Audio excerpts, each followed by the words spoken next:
Bismillahirrahmanirrahim. Assalamualaikum warahmatullahi wabarakatuh. Alhamdulillahirabbil alamin walladzi arsala rasulahu bil huda wa dinil haqq lidhirahu 'ala dini kullih. Wa kafa billahi syahida wa asyhadu an la ilaha illallah wahdahu la syarikalah wa asyhadu anna Muhammadan abduhu wa rasuluh. Allahumma salli ala Muhammad wa ala alihi wa ashabihi wa man tabi'ahum bi ihsanin ila yaumiddin. Ya ayyuhan nas ittaqu rabbakum alladzi khalaqakum min nafsin wahidah wa khalaqa minha zawjaha wa bassa minhuma rijalan katsiran wa nisaa'a wattaqullaha alladzi tasaaluna bihi wal arham innallaha kana 'alaikum raqiba wa ba'd. Fa inna astaqal hadisi kitabullah wa khairal hadyi hadi Muhammadin sallallahu alaihi wasallam syarrul umuri muhdatsatuha fa inna kulla muhdatsatin bid'ah wa kulla bid'atin dhalalah kullu dhalalatin finnar. Alhamdulillah, syukur kita haturkan kepada Allah Ta'ala. Walaupun hujan deras merata, secara umum Allah memberikan uzur sampai salat berjamaah pun juga ada kortingan untuk dikatakan sallu fi buyutikum, salatlah di rumah-rumah kalian karena memang keadaannya berat. Tetapi bagaimanapun juga Allah masih mudahkan pada kita semuanya hadir di majelis kali ini. Ini merupakan nikmat besar. Karena la haula wala quwata illa billah, enggak ada daya, enggak ada kekuatan kecuali semuanya karena bantuan dari Allah Ta'ala. Maka sebagai bentuk sujud syukur kita dimudahkan datang ke masjid, ke majelis ilmu, walaupun hujan. Sekarang sudah reda, tentunya kita berdoa dengan Allahumma sayyiban nafi'an, ya Allah curahkan kepada kami hujan yang bermanfaat. Kitab Tauhid At-Tamimi insyaallah kita lanjutkan, sekarang masuk pada bab 66 ya. Judulnya upaya Nabi SAW di dalam menjaga batas-batas tauhid dan menutup segala jalan menuju kepada kesyirikan. Mu'allif rahimahullah ta'ala untuk hal ini menjelaskan beberapa dalil bagaimana bentuk nyata Nabi SAW menjaga ketauhidan, menutup semua celah menuju kepada kesyirikan. Abdullah bin Sikhir menuturkan, tatkala aku ikut pergi bersama suatu delegasi dari Bani Amir menemui Nabi SAW, kami matur. Ini rombongan tamu dari Bani Amir bertamu kepada Nabi Sallallahu Alaihi Wasallam. Peristiwanya ini tahun 9 Hijriah, setelah penaklukan kota Makkah tahun 8 Hijriah. Makkah dikuasai wong musyrik Abu Jahal, dilanjutkan oleh Abu Sufyan. Abu Jahal mati pada tahun 2 Hijriah di dalam perang Badar. Kepemimpinan dilanjutkan oleh Abu Sufyan, walau akhirnya Abu Sufyan juga masuk Islam tahun 8 Hijriah.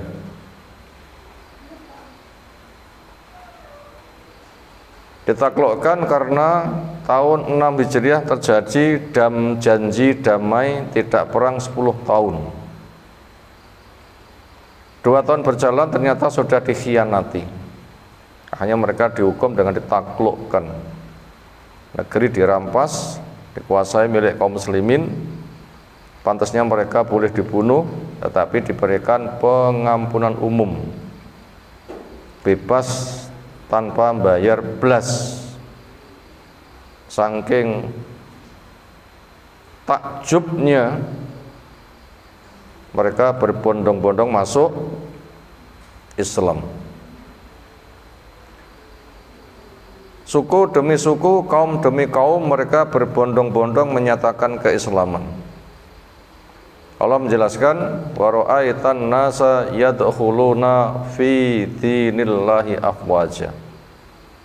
Kamu melihat manusia berbondong-bondong masuk di dalam agama Allah. Tahun 9 dikatakan amul wufud, tahun tamu. Napa dipun jenengi tahun tamu? Saking akeh tiyang sing bertamu datang Nabi SAW, suku A, suku B, suku C berbondong-bondong menyatakan keislaman. Salah satunya adalah Bani Amir di dalam kisah yang akan kita baca kali ini. Ketika rombongan kami bertamu pada Nabi SAW, diterima dan bertemu, di antara pembicaraan kami adalah kami mengatakan anta sayyiduna, engkau adalah sayyid kami. Wakola, maka ini langsung dibantah oleh Nabi SAW. As-sayyidu Allahu tabaraka wa ta'ala. Yang menjadi sayyid hakiki itu adalah Allah Ta'ala, bukan saya. Kalau saya cukup panggil dengan ya Rasulullah, ya Nabi Allah. Karena sayyid yang hakiki itu adalah siapa? Allah. Untuk saya ketika mengundang cukup dengan ya Nabi Allah, ya Rasulullah. Gak usah mengatakan anta sayyiduna. Itulah Allah tabaraka, zat yang maha berkah, yang keberkahannya banyak, wa ta'ala lagi maha tinggi. Makhluk yang paling tinggi itu arsy Allah, di atasnya lagi tinggi dan naik, tidak menjamah. Berarti di sini Nabi SAW langsung menutup. Orang mengatakan engkau sayyid kami, langsung ditutup. Kenapa? Bila dibiarkan terbuka nanti akan dipalingkan yang punya hak kesayyidan itu akhirnya makhluk, akhirnya nanti bisa syirik, maka langsung ditutup.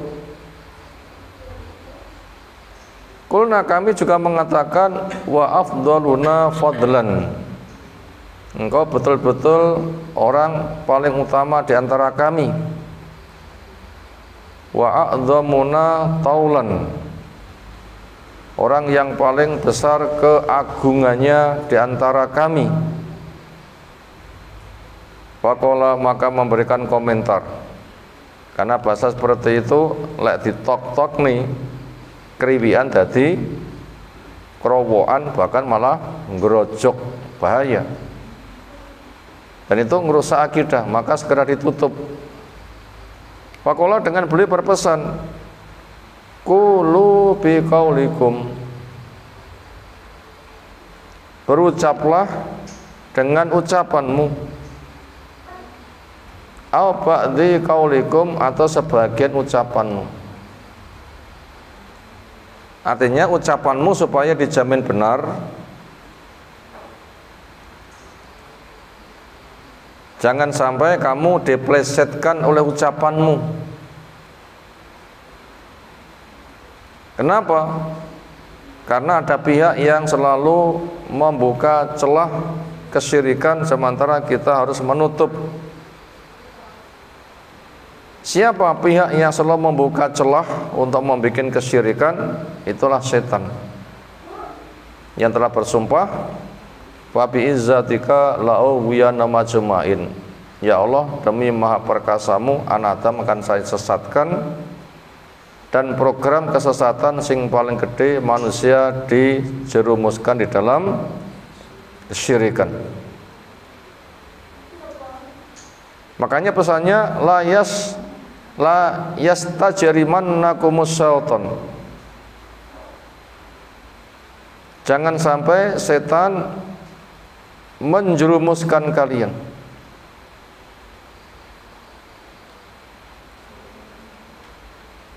Itu tadi hadis riwayat Imam Abu Dawud dengan sanad yang baik. Kemudian yang kedua, diriwayatkan dari Anas radhiyallahu anhu yang menuturkan bahwa ada orang-orang yang berkata, ya Rasulullah, ya khairana wa bena khairina, wahai Rasulullah. Nah, ini benar memanggil ya Rasulullah, ya Nabi Allah, benar. Ya khairana, wahai orang terbaik di antara kami, ini juga enggak disalahkan. Wa bena khairina, anak orang terbaik di antara kami, ini juga enggak disalahkan. Wa sayyidana wa bena sayyidina, wahai sayyid kami, anak dari sayyid kami. Ternyata ini berpeluang untuk terjadi penyimpangan. Di mana peluang terjadi penyimpangan? Yang datang ini orang awam. Siapa yang datang? Orang awam. Karena mereka termasuk orang-orang yang berbondong-bondong masuk Islam. Berarti orang awam.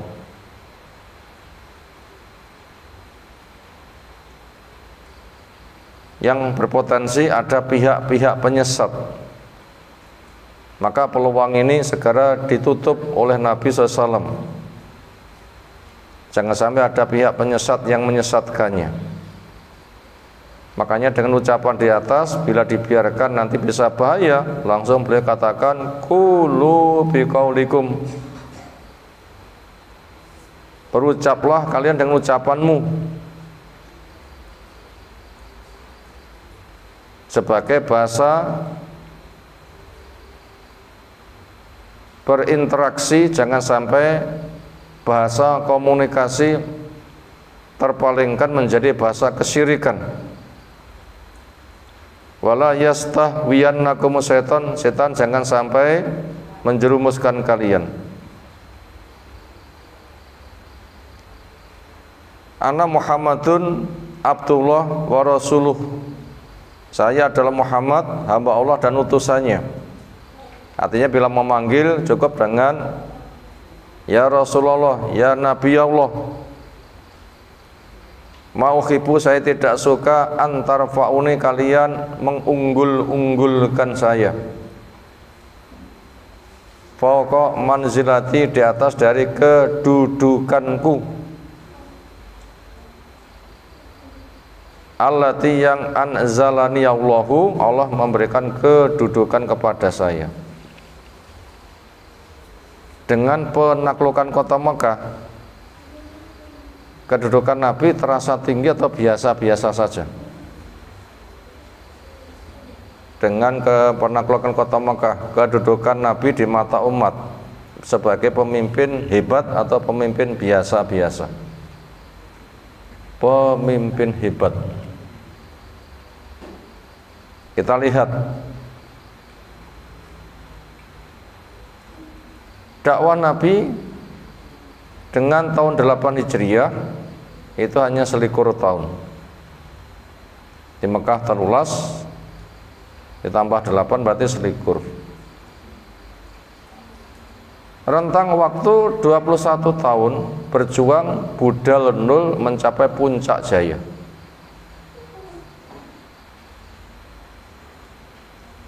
Nah, puncak jaya niku sebatas mewarisi orang tuanya raja, anak dadi raja, biasa nggih. Ning niki budal nul izin. Budal nul izin. Keluarga Nabi, keluarga raja apa keluarga biasa? Biasa. Kaya atau miskin? Miskin. Anak raja atau anak orang biasa? Biasa, bahkan yatim. Allah telah menjelaskan wa wajadaka dhallan fahada, yatiman.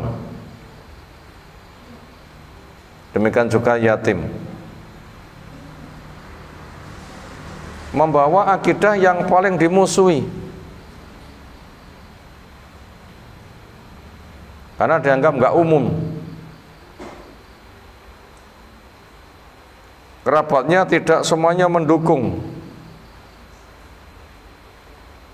Itu bisa dibilang berangkat dengan modal nol. Miskin, yatim, bukan keluarga raja, budal ijen, keluarga tidak mendukung. Ternyata hanya selikur tahun sudah jadi raja. Wilayahnya bisa dibilang meliputi Mekah, Madinah. Sementara Mekah dipimpin Abu Jahal dan berikutnya seolah itu adalah penguasa Arab. Bahkan dengan adanya Ka'bah itu sangat dihormat.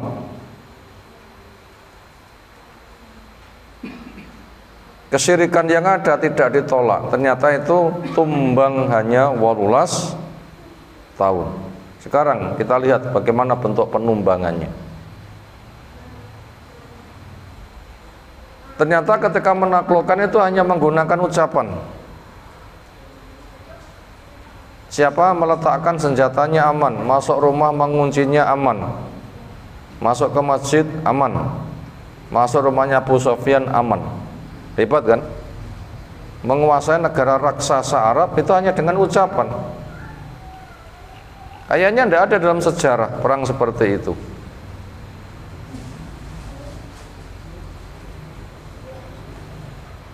Demikian juga orang-orang yang pengkhianatannya pol, pantasnya itu dihukum yang semisal karena al-jaza'u min jinsil amal. Tapi kenyataannya mereka diberikan kebebasan gratis. Andaikan wong dijatah mati terus dikatakan tebusan sekian-sekian, ditebus buatan kira-kira tebus. Di beberapa ayat Allah menggambarkan semangat manusia menebus. Lau yaftadi min adabi yauma idzin bibani wa saqibati wa akhi wa fasati tuwi wa man fil ardi jami'a tsumma yunji. Andaikan dia bisa menebus hari itu dengan saudaranya, ibu bapaknya, semua manusia. Sing penting aku selamat, lene dadi korban terserah, nganti pake dikorbanake, mboke dulure kabeh manusa. Berarti secara umum semangat manusia pengen selamat kan sedemikian rupa. Tapi kenyataannya andaikan kon bayar berapa itu mau, mereka adalah diberikan gratis. Wis gak sida mati bondone utuh. Kan senenge pol-polan. Ini bisa dijadikan tolak ukur bahwasanya ketokohan Nabi SAW itu memang luar biasa. Maka sebenarnya pantas dipanggil dengan ya khairona, orang terbaik dari kami, wa bana khairina, anak orang terbaik dari kami, ya sayyidana, wahai tuan kami, wa bana sayyidina, anak dari tuan kami.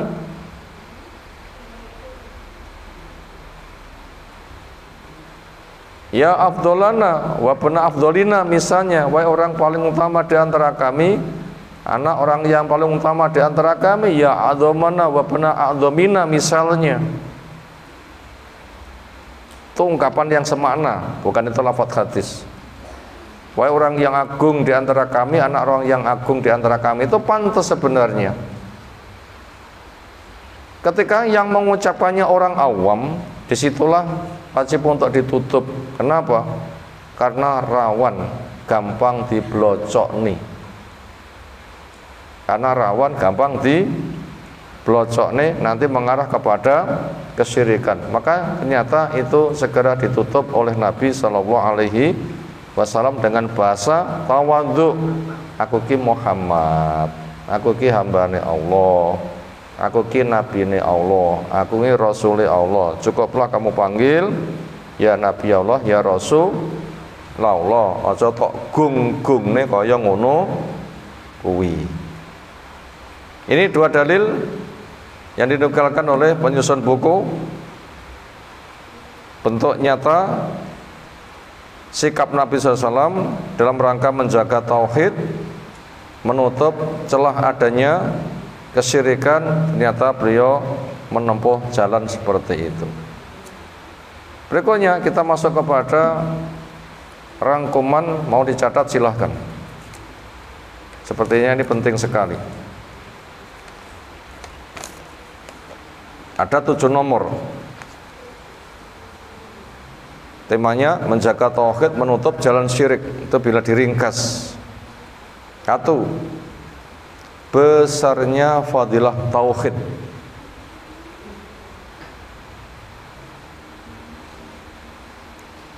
Itu nomor 1, besarnya fadilah tauhid.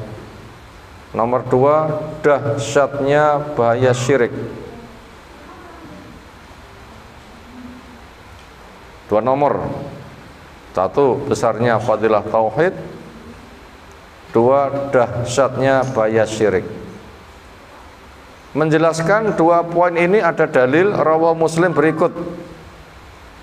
Man laqiyallaha la yusyriku bi syai'a dakhalal jannata wa man laqiyahu yusyriku bihi dakhalan nara, rawahu Muslim. Man laqiyallah, siapa yang ketemu Allah mati,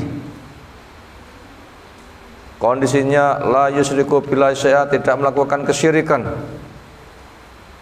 walaupun punya dosa-dosa yang lain tapi tidak melakukan kesyirikan, fadilahnya dakhala jannata, dia masuk surga. Artinya ketauhidnya menghapuskan dosa-dosa yang lain. Artinya dosa-dosa yang lain selagi nggak ada syirik itu berpotensi diampuni. Apabila mereka butuh dihukum dulu tapi nggak sampai kekal di neraka. Ini memberitahu kepada kita besarnya fadilah tauhid. Benar kan? Sementara siapa orang yang bisa lepas dari dosa? Sulit. Selagi punya ketauhidan itu diampuni. Atau andaikan masuk neraka tidak kekal. Hanya untuk membersihkan dosa-dosanya saja, bukan untuk dijadikan tempat tinggal. Ini besar fadilah tauhid. Itu untuk dalil nomor 1, besarnya fadilah tauhid. Yang nomor 2, dasarnya bahaya syirik dengan dikatakan man laqiyahu, siapa yang ketemu Allah, kondisi matinya, yusyriku bisa menyusyriku bi, melakukan kesyirikan, dakhalan nara, dia masuk neraka. Masuk neraka. Surganya bagaimana? Lah, surga itu kan harus melewati neraka dulu. Lah sudah kecemplung piye carane tekonggen? Ibaratnya yang rono nguwat dhisik, nguwat kecemplung, dukit tekan tujuan mboten? Gak sampai tujuan. Itu dasarnya resiko kesyirikan. Makanya tauhid wajib dijaga, syirik semua jalan wajib untuk ditutup, karena fadilah tauhid besar. Perjuangkan, resiko syirik dahsyat, tutup. Keterangan tambah, bagaimana bentuk tauhid?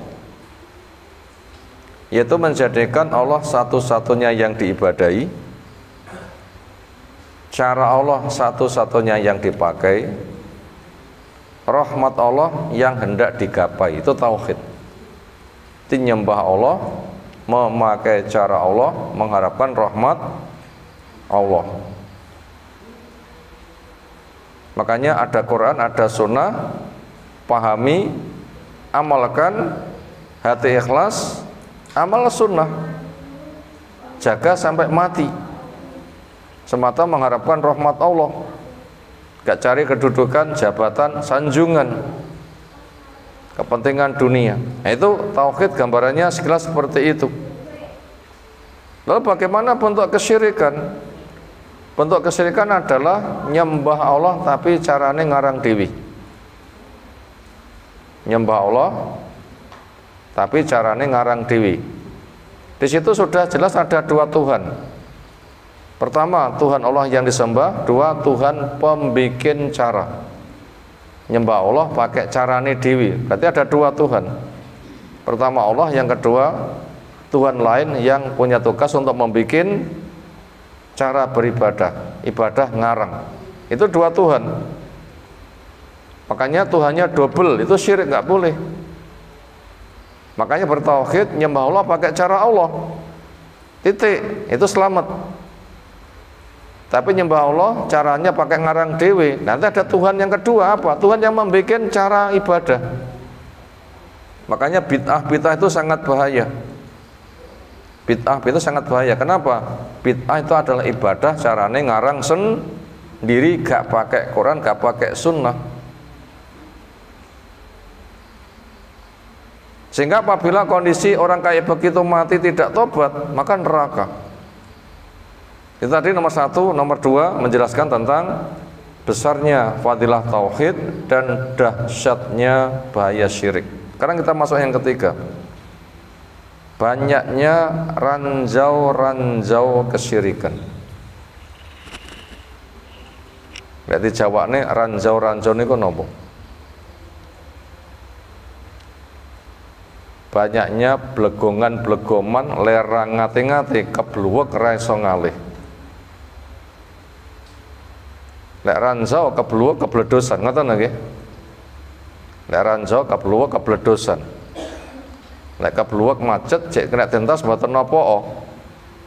Ini sudah terperangkap kemudian meledos. Artinya apa? Artinya untuk meninggalkan kesyirikan ini perkara yang rumit. Sehingga dijelaskan oleh Nabi SAW, paling ditakutinya bahaya itu syirik. Kenapa? Karena angeli dideteksi seperti suara hentakan kaki semut hitam yang berjalan di atas batu hitam di malam yang kelam. Semut niku lek gidro-gidro kene-kene tiyang saged ngrungokne mboten. Semutnya kon ginjal-ginjal dipun rungokne mireng mboten. Itu hanya sebatas jalannya, bukan menghentaknya. Apalagi di atas batu hitam malam. Artinya apa? Metani dari bahaya syirik niku abot. Itu sangat banyak sekali. Termasuk dicontohkan misalnya, aku krungu gerah semari, alhamdulillah Allah paring kesehatan dan dokternya hebat, obatnya mujarab, rumah sakitnya luar biasa. Syirik buatan kata-kata itu, syirik. Karena kesembuhannya itu pelaku penyembuh dua, Allah dan rumah sakit, Allah dan dokter, Allah dan obat. Antara Allah dan rumah sakit disamakan, antara Allah dengan dokter disamakan, antara Allah dengan obat disamakan. Berarti kelasnya Allah itu kelasnya dokter, dokter kelasnya Allah. Syirik buatan bahaya. Banyak kata-kata seperti itu terungkap. Bahkan yang lebih bahaya, mari nyapa, untung ada budrek. Allah nggak disebut belas, budrek yang disebut seolah sebagai penyembuh. Ini lebih bahaya lagi. Disamakan saja, wis gak oleh, apalagi Allah nggak disebut belas. Seolah Tuhan Allah dibuang, akhirnya menjadi yang ada Tuhan budrek. Atau bahasa yang semisal banyak kan. Itu walaupun tidak dinyati sering tidak sadar. Ini memberitahu kepada kita memang ranjau kesyirikan, bluwekan kesyirikan itu sangat banyak sekali. Itu poin yang ketiga, banyaknya ranjau-ranjau kesyirikan. Sekarang nomor 4, di antara celah terbukanya syirik adanya sifat ghulu. Di antara sebab terbukanya perbuatan syirik ada sifat ghulu. Napa ghulu niku? melampaui batas. Napa gulu? Melampaui batas. Itu sifat gulu adalah melampaui batas. Sebagaimana Allah sebutkan pada surah Al-Maidah ayat yang ke-77. Bisa kita baca surah Al-Maidah yang ke-77. Situ Allah memanggil, ya ahlal kitab la taghlu fi dinikum ghairal haqqi wala tattabi'u ahwa'a qaumin qad dhallu min qablu wa adallu katsira wa adallu an sawa'is sabil. Kul katakanlah ya Nabi SAW, ya Alkitab, wahai orang yang diberi kitab, la taghlu fi dinikum, kamu jangan gulu di dalam agamamu. Gulu niku napa? Sikap sing kenemenen, gampang gumunan terus menuhankan. Lah lahir kan duwe bapak mek mbok tok, lek dudu anak ya Allah anak sapa? Kalau gitu dia adalah anak Tuhan. Makanya kita minta pada anak Tuhan supaya Tuhan Bapak memberi. Niku contohnya gumun ngoten niku. Itu tuduhan orang-orang Nasoro. Sesatnya dengan sebab di situ, akhirnya ada Tuhan lain. Lalu dibantah, kenapa? Hanya dengan enggak ada bapak, hanya ibu saja sudah kamu tuhankan. Lah, Nabi Adam kok enggak kamu tuhankan? Wong itu tanpa bapak, tanpa ibu, kan luweh dahsyat lagi. Ini memberitahu kepada kita, hulu itu terjadi di masa Nabi Isa sudah mulai berkembang dengan dituhankannya Nabi Isa. Di masa Nabi Adam belum ada. Andaikan orang kayak begitu ada di masa Nabi Adam, bisa jadi sudah muncul di kala itu. Berarti kalau begitu, ketika tidak ada hulu, Nabi Adam yang hebat tetap dikatakan sebagai hamba. Ketika ada hulu, nggak seberapa hebat sudah dituhankan. Ini menunjukkan hulu itu memang resikonya berbahaya, yaitu bersikap sing kenemenen. Maka dikatakan la taghlu fi dinikum. Itu sesuatu yang ghairul haqqi, tidak benar. Wala tattabi'u ahwa'a qaumin, dan kamu jangan mengikuti hawa nafsunya suatu kaum. Siapa mereka? Tokoh-tokoh agama yang ketokohannya digunakan untuk menyesatkan. Sinten tiyang sing pinter gadah ilmu mboten diamalne, ning mek tinggi kedok untuk punya nama lalu menyesatkan. Sinten? Yahudi. Dikatakan maghdub, dimurkai. Kenapa dimurkai? Duwe ilmu ning enggak diamalin. Duwe ilmu mek tinggi kedok, ilmunya dibuang, diingatkan berpaling, ketika berfatwa ngarang tapi mengatakan ini dari Allah, padahal itu hasil karangan sendiri. Ini kesesatan ahli ilmu, Yahudi contohnya. Makanya orang yang begitu jangan kamu ikuti. Kenapa? Qad dulu mereka sesat, minggu dari dulunya. Wa dulu, dan mereka menyesatkan, kasiran banyak orang. Wa dulu, dan mereka sesat an sawa'is sabil, dari jalan yang lurus. Itu yang menjadi penyebab terjadi kesyirikan adalah sifat hulu. Itu tadi nomor 4, di antara celah terbukanya syirik adanya sifat apa? Hulu, sikap melampaui batas. Sekarang nomor 5, sebab-sebab adanya hulu. Wong itu kok melampaui batas, napa sebabnya? 1, kesesatan ahli ilmu, itu yang pertama. Yang kedua, keawaman masyarakat. Itu diantara penyebab terjadinya sikap hulu.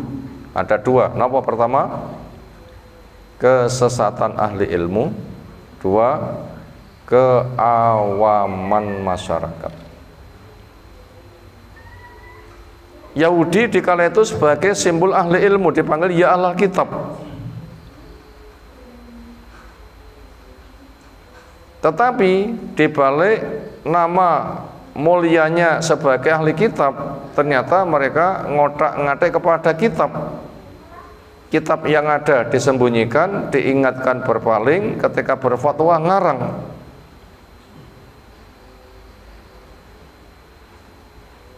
Yang seperti ini sekarang banyak orang yang niru-niru. Ujung-ujungnya untuk mengumpulkan harta dari masyarakat. Berkedok yai. Sampai membangun masjid, pondok pesantren, ujung-ujungnya untuk praktek perdukunan. Atau bila betul-betul ngaji kitab ada penyimpangan. Akhirnya mengumpulkan banyak masyarakat, yang penting rame, ngajine guyon, ngajine sholawatan yang tidak syar'i. Wong bempodo kelem itu banyak disihir, benco turun hujan banyak disihir. Makanya ciri khas mereka adalah banyak ngebong menyan. Kata mboten, Romai Mbah Yai gudang nopo? Gudang menyan. Nopo? Ben panggah diyai nih, sehingga masyarakat akan samina wa ata'na, diplekoto kaya apa manut. Ujung-ujungnya adalah untuk memperkaya diri. Jereke sugih kan karomah. Maka niku mlekoto lho nggih, ngapusi. Jereke napa? Karomah. Maka niku mlekoto, ngapusi masyarakat.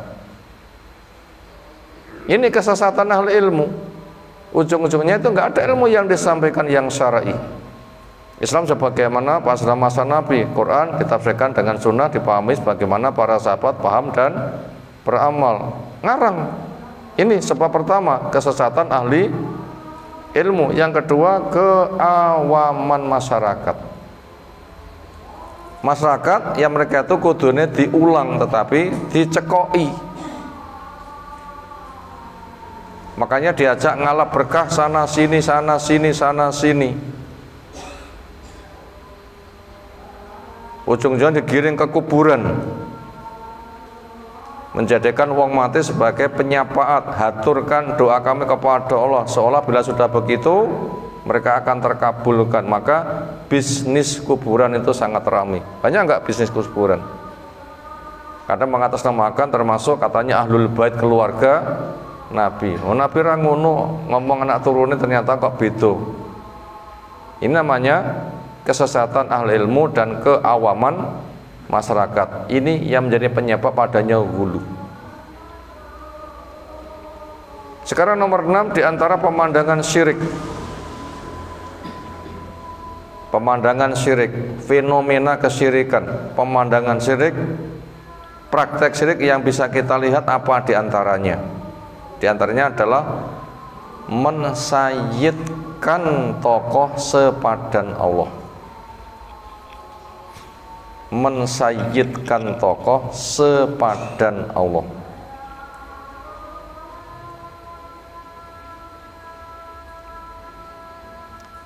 Yaitu tokoh itu dianggap tuan kami sekelas dengan Allah. Ya sayyidana, wahai tuan kami. Yaitu mensayyidkan tokoh, menuankan tokoh sekelas Allah Subhanahu wa ta'ala. Dan Nabi dipanggil dengan bahasa itu. Ya sayyidana wa bana sayyidina, ya khairana wa bana khairan, ya abdolona abna afdolina, atau bahasa yang semisal, setidaknya maknanya sepadan dengan itu. Lafadznya sebagaimana ada di hadis. Ini sangat banyak sekali. Mensayyidkan makhluk, menuankan makhluk sekelas Allah Subhanahu wa ta'ala. Terakhir ketujuh, bagaimana solusi jalan keluarnya? Menjaga ketauhidan dan menutup celah kesyirikan. Ini ada 3 langkah sebagai solusi jalan keluarnya. 1, harus tahu apa arti sayyid. Ini jalan keluar pertama. Harus tahu apa arti nopo sayyid. Nopo arti sayyid? Yang terbaik dari yang baik. Napa sayyid? Yang terbaik dari yang baik. A, B, C, D, E, F, G kuwi apik. Yang terbaik dari sing apik-apik. Sing paling apik dari yang baik itu namanya sayyid.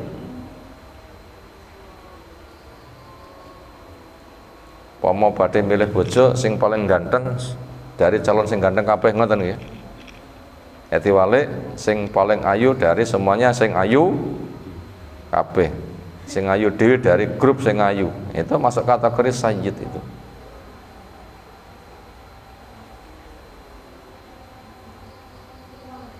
Kemudian itu dibagi dua. Yang terbaik di alam raya itu hanya Allah tok. Siapa yang terbaik di alam raya? Hanya Allah saja. Selebihnya di bawahnya. Kenapa? Makhluk. Makanya Allah adalah As-Sayyid, yang terbaik di alam raya. Makanya tidak ada yang sepadan dengan Allah. Kemudian yang terbaik dari suatu kaum itulah pemimpinnya.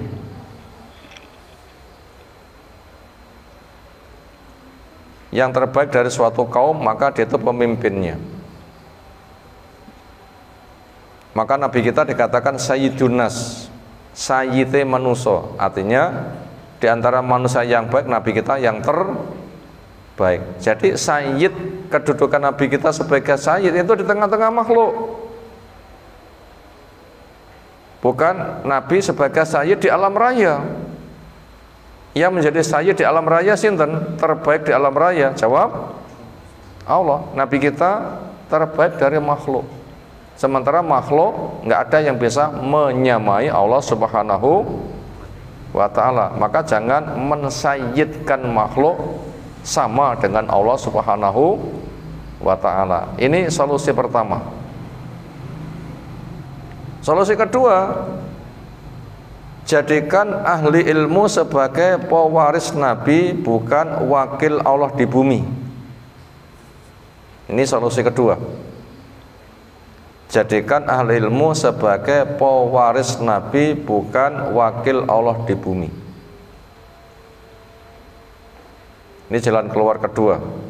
Jadikan ahli ilmu sebagai pewaris Nabi, bukan wakil Allah di bumi. Yang menyebabkan terjadi kesyirikan, ahli ilmu itu dijadikan wakil Allah di bumi. Karena terbaik menjadi mitra Allah, sehingga menjadi Tuhan bersama Allah. Ini letak kesalahan. Makanya solusinya adalah jadikan ahli ilmu sebagai pewaris Nabi, bukan wakil Allah di bumi. Kalau begitu, ahli ilmu itu sebagai pewaris Nabi, kedudukan dia sebagai pemegang warisan. Napa ingkang dipun warisake Nabi? Ilmu, amal, dakwah. Apa yang diwariskan Nabi? Ilmu, amal, dakwah. Sehingga dikatakan al ulama warasatul anbiya. Orang yang punya ilmu itu pewarisi Nabi, mewarisi ilmunya, mewarisi amalnya, mewarisi dakwahnya. Maka sikap kita kepada guru, beliau itu adalah sebagai pewaris Nabi. Apa? Ilmu, beramal, dakwah. Maka siap menjadi muridnya. Adapun beribadahnya berdasarkan ilmu, bukan menjadikan gurunya sebagai wakil Allah di bumi. Tidak boleh. Cukup jadikan guru itu sebagai pewaris Nabi, ambil ilmunya. Bila sudah tahu, beribadah berdasarkan ilmu, lah begitu. Bukan beribadah dengan titip kepada guru, bukan, tetapi beribadah berdasarkan ilmu. Ini solusi kedua. Solusi kedua untuk menjaga ketauhidan, menutup celah kesyirikan. Terakhir solusi yang ketiga, gencar dakwah tauhid. Ini solusi ketiga. Apa? Gencar dakwah tauhid. Itu harus itu. Kalau masyarakat nggak kita gencarkan dakwah tauhid, bahaya. Makanya dakwah yang paling utama itu dakwah tauhid. Bagaimana menggiring kepada masyarakat nyembah Allah pakai cara Allah, menjadikan ahli ilmu cukup pengajarnya. Makanya ketika ada orang itu butuh diruqyah, Sing sae niku sambat tukang ruqyah diaturi rawuh napa nyuwun bimbingan piye carane ngruqyah, pundi sing sae? Yang benar itu adalah minta bimbingan bagaimana cara ruqyah. Makanya saya kalau diminta untuk ruqyah gah. Tapi lek kon ruqyah ya diwarai. Kenapa? Karena tugas orang yang paling itu mengajar. Bab nanti apabila bentar-bentar ngundang kai, bentar-bentar ngundang kai, bentar-bentar ngundang kai, diundang diruqyah mari, diundang diruqyah kemarin, kan malah dituhankan toh nggih. Wah, wong hebat wakil Allah. Lek wong kuwi sing ngomong mesti mustajab. Lah aku ngomong ora bakal dikabulne. Kan jadi kulutus kan. Kulutus. Di balik itu ngruqyah niku nggih repot. Butuh waktu, pune jare adoh. Tiang diruqyah pisan sembuh mboten? Gak ada jaminan. Itu disingkat dengan 1000 ikatan benang. Satu benang itu mungkin satu setan. Satu ruqyah mek nyepot benang siji ben mari nyepot benang 1000. Berapa hari itu selesai? Sehingga waktunya nanti habis. Tapi kalau mengajar sekali ngomong semuanya itu mendengarkan lebih maslahat. Makanya tugas kita itu adalah memberdayakan masyarakat, bukan memanjakan masyarakat. Apa tugas kita? Memberdayakan masyarakat, bukan memanjakan masyarakat. Makanya jadikan ahli ilmu itu pewaris Nabi, bukan wakil Allah yang ada di bumi. Makanya dakwah tauhid harus digencarkan. Demikian satu materi penting yang kita sampaikan di malam hari ini. Semoga Allah berikan ilmu bermanfaat untuk kita semuanya. Ada pertanyaan disilahkan. Sekira cukup, sudah masuk waktu isya, istirahat. Subhanakallahumma bihamdika, asyhadu an la ilaha illa anta, astaghfiruka wa atubu ilaik. Assalamualaikum warahmatullahi wabarakatuh.